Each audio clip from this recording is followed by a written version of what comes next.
বিসমিল্লাহির রহমানির রহিম। বাংলাদেশ জাতীয়তাবাদী দল বিএনপির একজন সদস্য হিসেবে আজকে আমি কিছু কথা বলবো।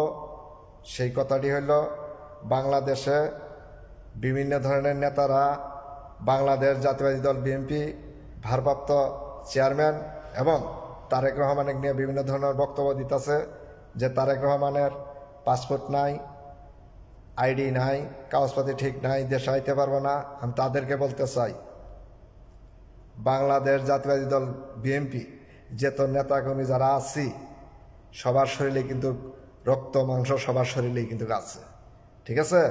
আমরা কিন্তু প্রতিবাদ করি না। আর তারেক রহমান যেদিন দেশে আইব ওই দিনকে হাজার হাজার লক্ষ লক্ষ মানুষের অন্তরায় জায়গা করে নেব। এর নাম হলো তারেক রহমান, ঠিক আছে?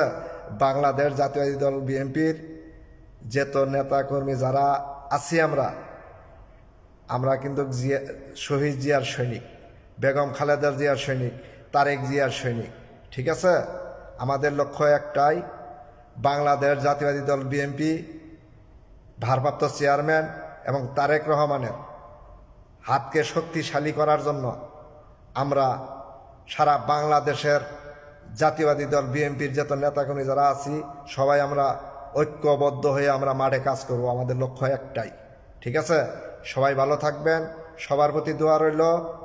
ইনশাল্লাহ একটু ধৈর্য ধরেন। বাংলাদেশ জাতীয়বাদী দল বিএনপি ভারপ্রাপ্ত চেয়ারম্যান এবং তারেক রহমান বাংলাদেশে অল্প দিনের ভিতরেই উনি আসবেন। সালাম আলাইকুম।